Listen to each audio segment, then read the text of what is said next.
I'm really excited to be here. I haven't been in New York for a couple of years, and I have so many friends that I've met here, so many great experiences. And I want to thank the Generate Conference for inviting me, and I want to thank all of you for coming. So while you're here, why don't you give yourselves a hand? And I want to tie in a little bit with how we started off the day. So that's me from Canada. In case you don't remember, this is our Prime Minister.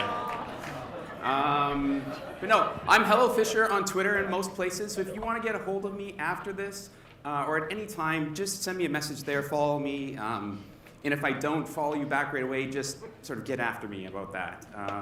This is the Republic of Quality. We are a content strategy and user experience duo. We're a consultancy, and we also run the Design and Content Conference. Full disclosure, this is the entire Republic. Yeah, my dogs.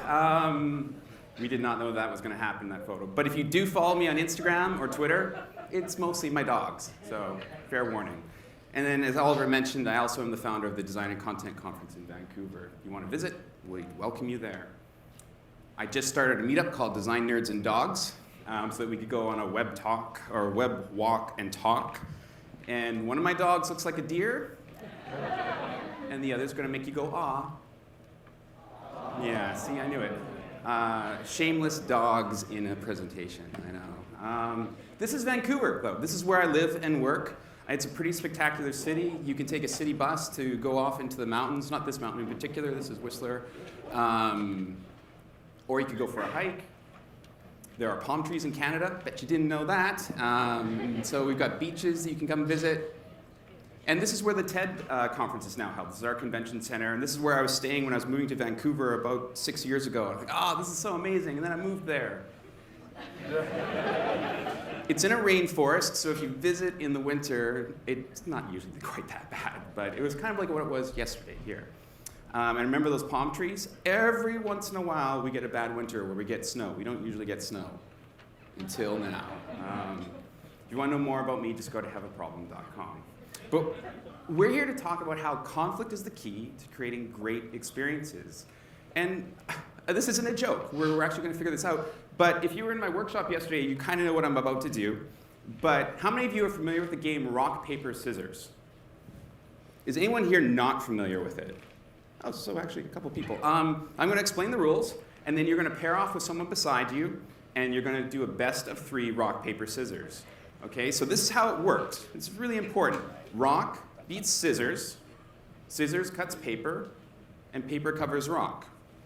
I'm not really sure about the last one, but that's how it works. So rock beats scissors, scissors cuts paper, and paper covers rock. And it's on 3. So you go 1, 2, 3. None of this bullshit. 1, 2, 3. Okay, so pair off. Just spend a few seconds and see if you can win your best of 3. Okay, that's enough. But how many of you feel like you won? Okay, I need to kind of step out of the light a little bit to see this. How many of you threw rock first? Put up your rock. Okay, that's a few of you. How many of you threw paper first? And how many of you threw scissors? So those of you in my workshop yesterday holds true. It's usually a lot more common that you'll have paper or rock thrown more, but in web development and design conferences, it's always scissors. I've done this about a dozen times. It's always scissors. And they say in the Rock, Paper, Scissors Association, which is a real thing in America, you should look it up. No, it's actually quite serious. I don't know why you keep laughing. That rock is for rookies and paper is for pros. Because most people throw rock first. Especially if you're a rookie, your hand's already in that position. Most men will throw rock first, maybe because they're lazy. And so you throw paper if you know you're playing a rookie. Except if you're here, then rock is for pros if you're at a web development conference. But my brother, he's 6 years older than me. I've got a great relationship with him. But I didn't always, right? We were siblings. I was the younger brother. I was a jerk. And he's a genius. Like, he is a literal genius. He got 100% all the way through high school, college, everything. It just, like, really hard to compete with him on this. So I learned one thing. Dynamite. Won every time, even though he'll deny it. And we fought like siblings do, but eventually we came back and worked through that. And guess what? We have a better relationship because we kept working through things. Doesn't mean it always works out and be answered rosy. There are things that we really disagree on, but we do know each other a bit better. So I think that we're a society of likes. We like things on Facebook. We choose to be with like-minded people. We do what we like because we can most times. It sounds like a great system for us to find good relationships with people that are like-minded and to generally get along, but we kind of see that break down recently. Maybe it's always been breaking down and we're just more aware of it, depending on our level of privilege. But what if all we're seeing is everyone's highlight reel? What if a society of likes is actually causing us to grow further apart instead of developing deeper relationships? What if it's causing us to have more elephants in the room than we can handle? Unless you are extraordinarily self-aware, how could it not make you feel worse to spend part of your time pretending to be happier than you are, and the other part of your time seeing how much happier others are than you? Now, I've heard this about Facebook and social networks in general, but I just know it to be true in my own situations. When I'm in a meeting with a client, with colleagues, they sometimes seem to have it all together, and that can be both inspiring and depressing, but there's always a backstory. We just don't always know about it. So today I'm going to tell you 4 stories, and they all do apply, so you might not think they will. But one's about me, 2 about what I do, and one's about really big boats. So let me tell you a little bit about myself. I'm a user experience architect. I research, plan, and design experiences primarily for the web, but sometimes for physical products too, or physical spaces. I'm going to talk about a methodology of how I choose to work with people at a more meaningful level.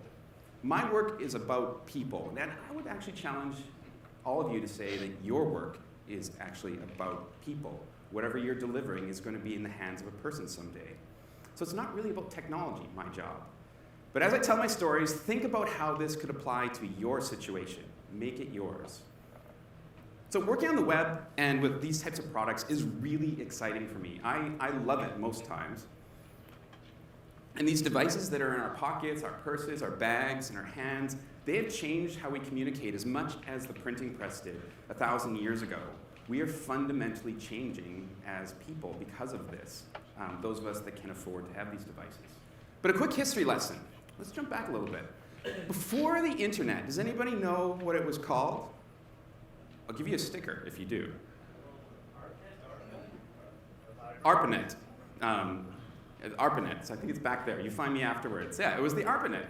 In 1969, we've got like these sort of 4 different nodes of places. 3 in California and then that one in Utah. So that's right, the internet started in Utah, in case you were wondering. It then, in 1984 or 1973, started to expand. We're seeing through satellite and stuff in Sweden and the UK. It keeps growing. This is in 1984, where the ARPANET actually becomes the internet. The military is realizing that, hey, like this decentralized network will eventually be unmanageable for us. We need to release this. And it came to Canada, UBC, that's where I live, in Vancouver. And then in 1993, the internet really became global. And then 1 year later, something really important happened on the internet. I went on the internet for the first time. And I remember that moment. I was in a lecture hall like this, and my professor said to me, I was in a critical thinking class, he's like, okay, we're going to do like all our discussions online. What? I wasn't really sure what he meant by that, and very quickly learned. And over the years, we've learned a lot about the internet, and how we communicate, and how we work with it. And we often come at it with our heads first, but I'm here to tell you that we need to come at it with our heads and our hearts at the same time when we design, create, build, and think about the people that we're creating for. We want to create these wholehearted experiences. So I spend my time listening to people. I think that's my #1 user experience skill, is listening, so that people can be heard. And I do that so I can decipher what they need to have a great experience using a product, a website, or a service, primarily online. And I ask these groups of people that I'm talking with, or individuals, 4 questions every single time. There's these 4 questions. What do you do? What is painful? What do you love? And what do you wish? And these 4 questions create space for people to open up. And this applies to what I do, but it actually could apply to any situation. I think my therapist runs me through these questions quite a bit. You're laughing at my therapy? Oh, no. I make awkward jokes too, so just get used to that. But it can apply to a business situation too, and it does. So everyone can talk about what they do. It's easy for me to say I'm a user experience architect, or my wife can say I'm a writer. My daughter can say I'm a student. These are easy things to do, and we're keen to let people know. We're also keen to let people know about our pain points and what we love and our wishes. But sometimes it can be tempting to jump forward to get to the wishes. Like, what should we be doing here? What do you really want to do? But it's important in life to let people share their struggles, to have those moments where we can gain trust with each other and understanding. And once they've shared their struggles, it's natural and good to talk about something they love. Everybody has something in their life, and often there's like little pieces. Even if they hate their job, they go, well, I used to love this, or I love this, or I really love this part of it. And then, once they have shared that, they can share their wishes, their dreams for the website, the organization, this service, this product. And what emerges is this strangely random storyline that starts us on our journey. People share their hearts and thoughts in a safe place, and we've spent time listening for what if, not what and. We're not adding our ideas. We're listening for what if. We're trying to hear from their hearts and their heads. And once that foundation is set, we have the opportunity to see the real story, and things start to come out, and we can get into more detailed questions. So I think the key to every project in defining deeper connections is uncovering and addressing the conflict that runs through our stories. It's my job to essentially be a design therapist and to come in and mine for conflict. Right? This works best for me in a workshop setting, which is what we ran through yesterday a little bit. Where the team is all together. We lock ourselves into a room for as long as we have, 1, 2, 3, 4 days or more. I use a workshop to push the team to make tough decisions about their future content or design or future system design. Let me tell you a story about what I do. Okay, this is way back in 2010.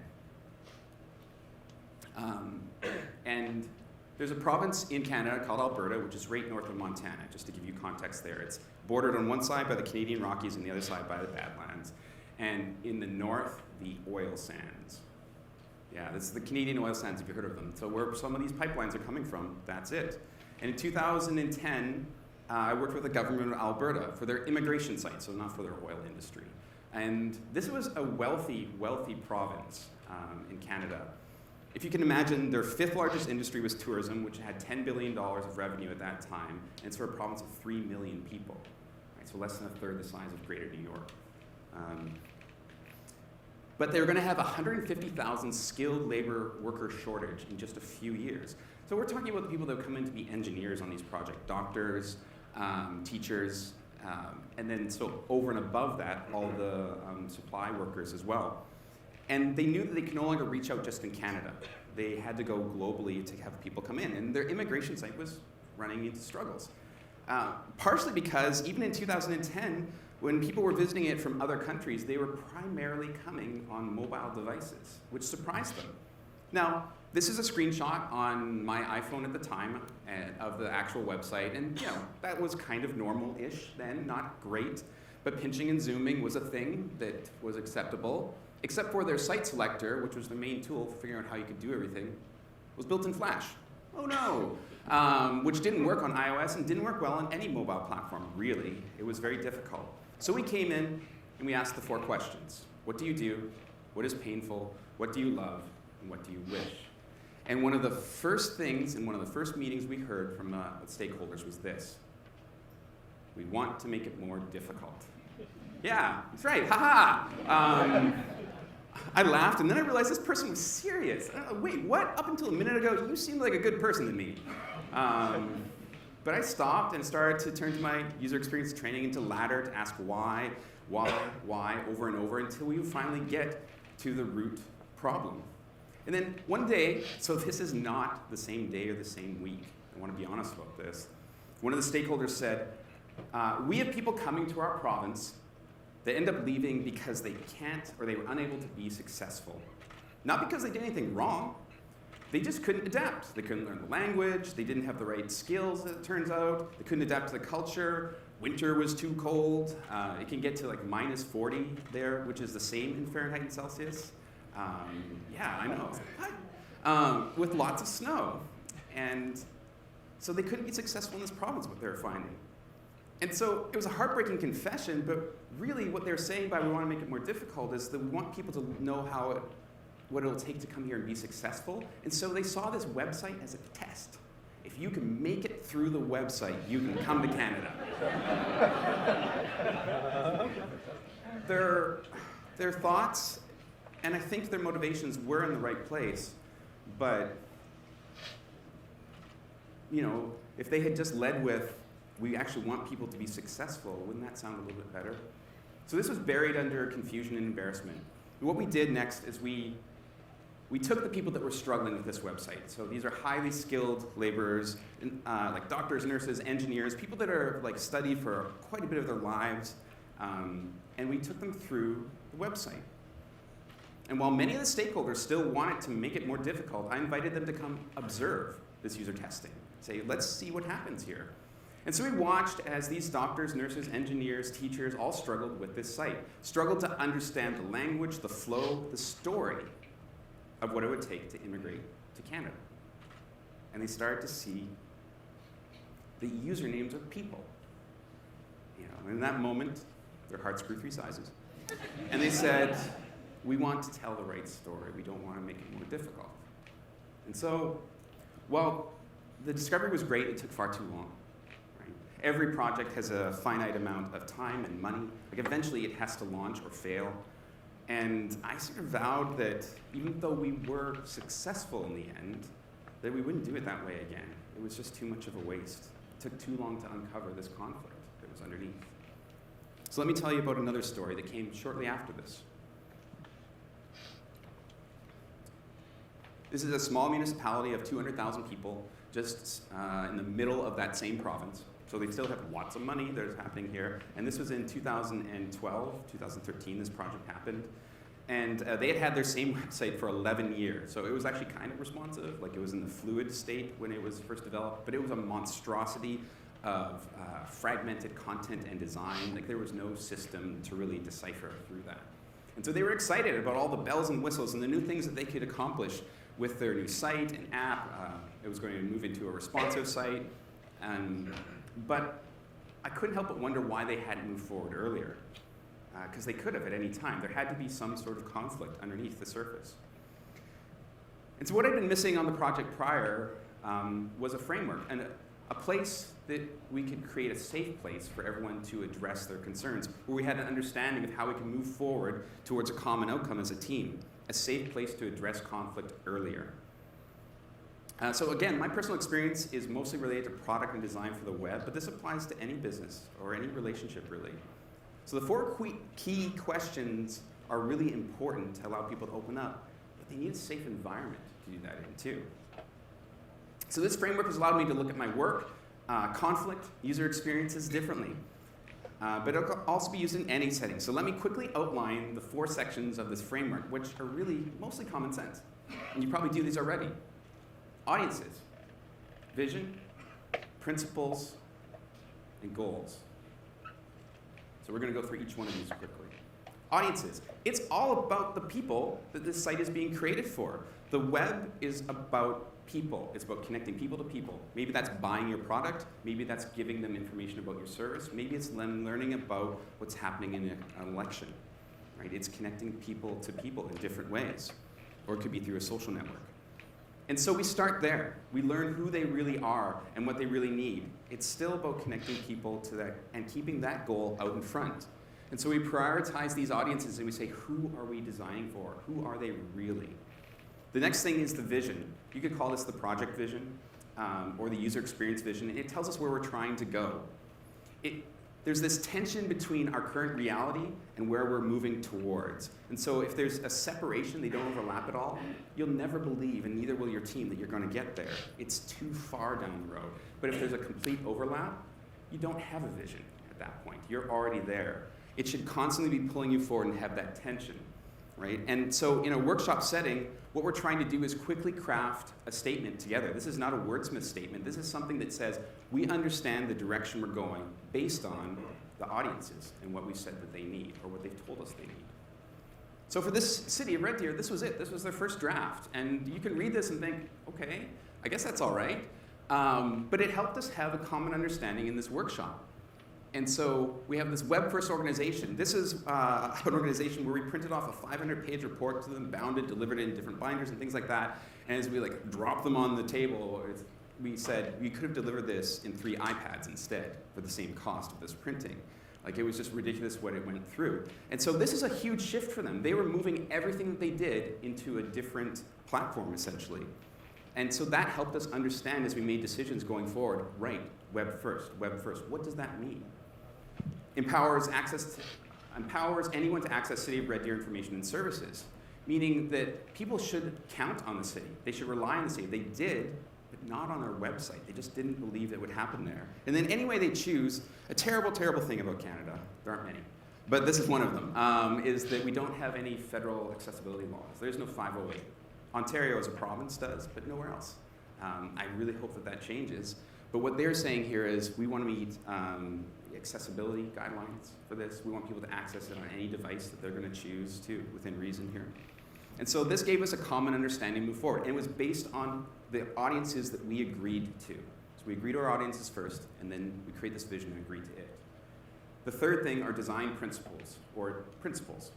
These are the guideposts that throughout our project, the whole life of it, will direct us to make the right decisions. They're not measurable. They're more like why statements we use when someone starts to say, hey, we need to implement this feature. And we can stop and see if it aligns with our principles, our vision, and our audiences. A couple of theirs that they came up with in this workshop were sustainable. Plan for content, technical, and information architecture that can easily be maintained for the long term. A little wordy there. They had 3 people managing almost 10,000 pages and 20,000 documents. And 2 of them were part-time. And so they had to actually plan, how can we do this on an ongoing basis so we don't end up in the same mess that we're in now? And so every decision we made is like, do we need this? Is it sustainable? And it guides us towards the right thing. Another one was for real people. They didn't have a good voice, they didn't have any voice and tone guide. And so as we developed the content and features, we thought about the voice of the city of Red Deer and what it was that people knew and trusted. So there were about 7 of these. And then the final thing, goals. And we often start with goals, right? In fact, the project had goals at the beginning. So this may seem like, well, this is weird. Why are you leaving them to the last here? Because I think it's important to start with the why, to understand why we're doing things, who we're doing it for, and then get into the things that we're going to measure along that. It's, again, sort of like jumping to your wishes. It's easy to jump to the goals because you can measure those, you can put your hands on those. But if we don't know who they're for, if we don't know what our vision is, and we don't know what our principles are, our goals are made of sand, right? They're not going to be what we really want them to be. And so one of theirs was to improve customer service. So these are high-level goals. We're not getting into super detailed. We maybe do 5 or 6 of these total in a workshop, a sprint rather. And so this was to reduce call volumes. Because people were just calling in all the time because they couldn't use the website and they were coming into City Hall. They reduced call volumes so much in the first year that it paid for the entire project in staffing time. And so we set these goals. We come together. But the interesting thing within this framework is that there's this cascade of agreement where we learn to agree to things that take us outside of our own perspectives. The audiences, we first agree to those. We're like, yeah, these are the people we're building this for. This makes sense. Oh, sure, this one is more important. Like we know that residents in a city may be more important than visitors overall. They're both important, but we're going to prioritize certain things. And we agree to those. We learn to agree as a team. We agree to a vision based on our audiences. We agree to our principles based on our vision and our audiences. We agree to our goals based on everything above. We've had this cascade of agreement where we as a team now see outside of ourselves. And so in the workshop with the City of Red Deer, we did lock ourselves into a room together. It's not quite that dramatic, but we were in there for 3 days working through different things. We had our devices, we were sketching, throwing things up all over all the whiteboards, and we covered every wall in the room with post-it notes, sketching out our different ideas, using active listening. So whenever someone would say something, or maybe not say something, and I could see that as a facilitator, that there was a misunderstanding, I'd get them to repeat it. while we sketched out that idea. What does that concept look like? Why is it important? And often you get to these really tough moments where you're staring at the floor and like, I don't know, I feel like it is. And so we would stop again and say, well, you said this item was priority 1. Chris, you said it was 1. And I'm saying it's 3, right? So we're disagreeing on this for sure. But why did you say it was 1 and why did I say it was 3? And in every case, we come to agreement. I know you're probably thinking, oh, here's the bullshit moment in his presentation. And I'm not talking about agreement in that we hugged it out. We did a little bit. Or that I was really, really happy personally, but it was more that, no, we agree that this is what the audiences need. The audiences we agreed to in priority. That's what they need, not what I need. Because opinions, they move us laterally, sometimes backwards.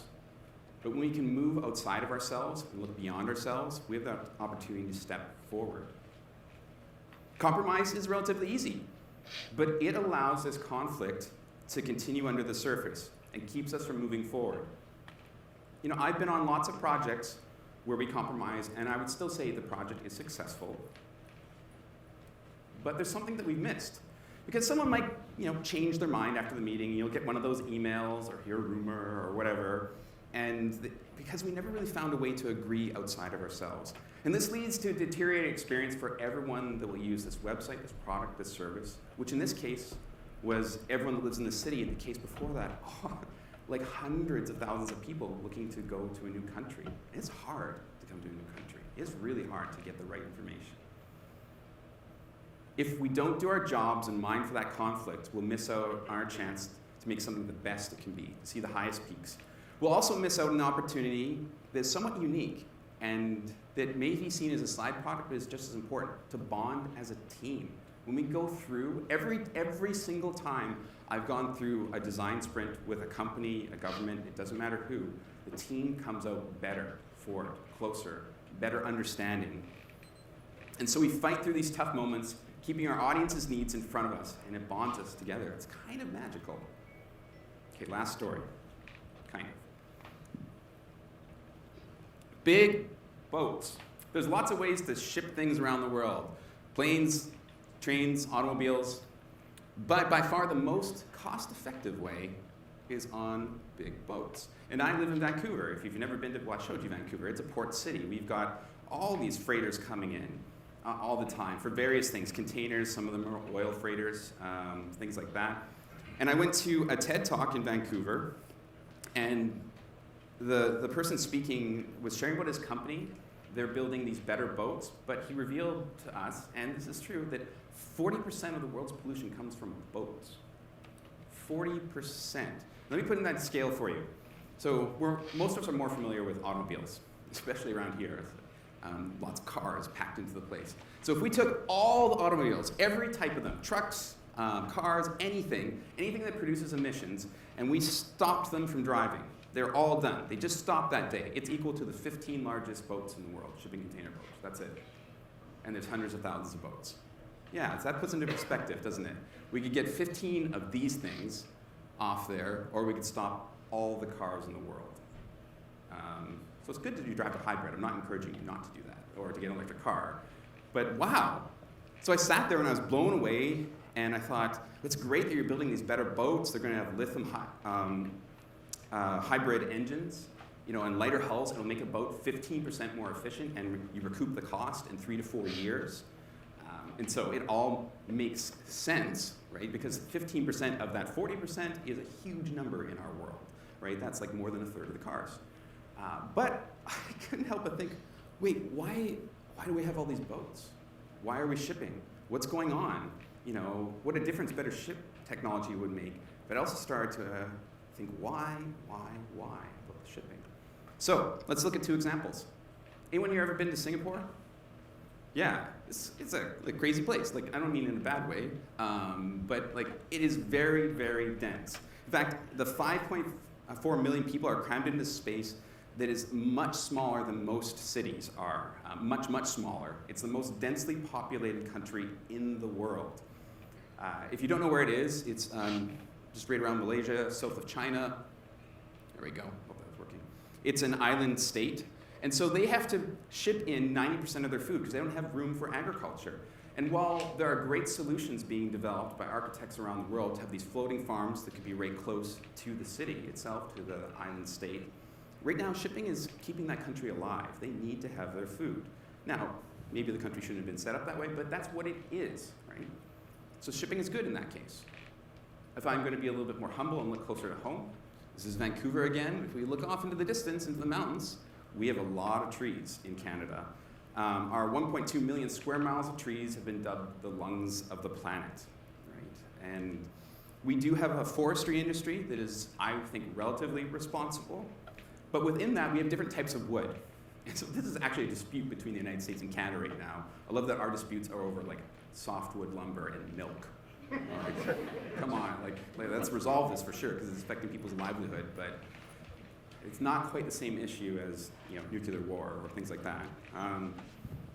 I promised myself I wouldn't go there, and I did. But oak, if you go to buy it in like Home Depot or Lowe's, whatever, it's a hardwood. We're all probably familiar with it. But 40% cheaper is hemlock, which is a softwood. Once it's stained or painted or installed, it may scratch a little easier, but nobody's going to know. Right? And so it's actually relatively popular. The problem in North America is that we don't have the technology to mill it anymore. It like shreds it, tears it apart. And so what we do is we package it up into these shipping container boats and ship it all the way across the ocean.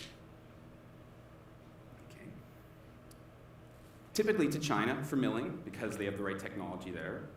And then we package it up and ship it all the way back across the ocean, which is still cheaper. In fact, that wood is still 40% cheaper in Lowe's, Home Depot, or whatever for us to buy, right? So it's a savings, except, what the fuck? We are like killing our planet to save 40% on a soft wood, rather than like investing in technology, again, here that we used to have and don't anymore. So what if the problem isn't boats, right? What if the problem is shipping and business practices? If this problem was tackled through this framework, would we see it differently? Maybe. If we ask those 4 questions. What if we talked about our audiences too? Sure, some people need their food shipped to them, but do I really need 40% cheaper wood at the store? If the vision is to reduce the overall emissions in the world, is it better boats? Or is it better boats and less shipping that will accomplish this? Our guideposts, our why statements, our values. A couple examples maybe could be creating better business practices and solving problems for now and the future. Goals. We need to have goals. We've got to be able to measure things. Otherwise, we're not going to know how we're progressing. Better boats will happen earlier than changing business practices or more realistically changing hearts and minds, but both are important goals. When we move through this framework, we go from being just a society of likes to a society that listens to the hearts and thoughts of others. Without this, we'll miss the opportunity of not only seeing better and better solutions, but maybe the best. So you might have figured this out already. It's not really conflict that's the key to creating these wholehearted experiences. It's addressing conflict and seeing beyond ourselves. Having the courage and vulnerability to go through this challenge is key. It allows us to become a team, a true team looking for the best solutions in the world, where we can continue to identify the elephants in our room and deal with them. I think that's important in our own personal lives and in our work. And I want to leave you with one other story that actually comes from a talk by Neil Dash. He came and visited us in Vancouver at our conference last year, and he shared this. He talked about how, there's obviously been a bit of a police violence problem in America, in a lot of countries. So anytime you hear me say America, don't hear a Canadian smugness, because we have all our shit to own too, which is quite a bit. Our Prime Minister, the guy with the heart, he approved those pipelines. Anyways, getting back to this. In late June 2016, there were some really violent episodes that happened here with police. And Uber decided that they were going to put a peace sign on their app instead of the cars driving around, right? And this is what caring looks like when you're actually taking on a project. You have a plan, timeline, and budget. And this is what Uber did. I need to go back here just a sec. But If they want to say that we care about police violence, we care about a centuries-long pattern of disproportionate targeting, brutality, and sometimes killing a certain community, like, what do you write on a whiteboard, though, when an executive or someone says, you know what, we're going to put a peace sign in the app? I know all of you are thinking of better things that you could do, especially if you had the resources of a company like that, and a better plan that you could put together, right? So I'm not Uber. I'm not going to say that I could pretend like I was there, but it didn't change anything. And how many of us have been in those meetings and go along because we feel like, well, at least we did something, or well, who am I to push? You're probably the right person to push, even if you don't feel like it's your responsibility. Or am I still going to be welcome at the next meeting if I do that? Or next week at work, if I'm the one that raises my hand and says bullshit, that we're not really doing anything. Well, I'm here to tell you that I'm done with that, right? I'm done with just sitting and not saying anything. I'm done with excusing it. We are all makers and storytellers and builders, creators. We are working on one of the most powerful things in the world, which is technology, the web. Not just the web, but the challenge we have is making sure that we have not taken our gifts and put them in service of stories that are false. It's a heavy responsibility. What we have to do is go to first principles. And what we all know every single time you ship something, every single time you put something out into the world, you know what it looks like when it counts. You know what it looks like when you care about it. And we all have to prioritize, I think, one simple thing. The most vulnerable. The story we tell includes the most vulnerable. If we do that much, we can be worthy of all the things that people say about the transformative potential of technology in the world. Find a way today to help the vulnerable around you. Be strong, courageous, and kind. And if you have privilege, use it for good. Thanks.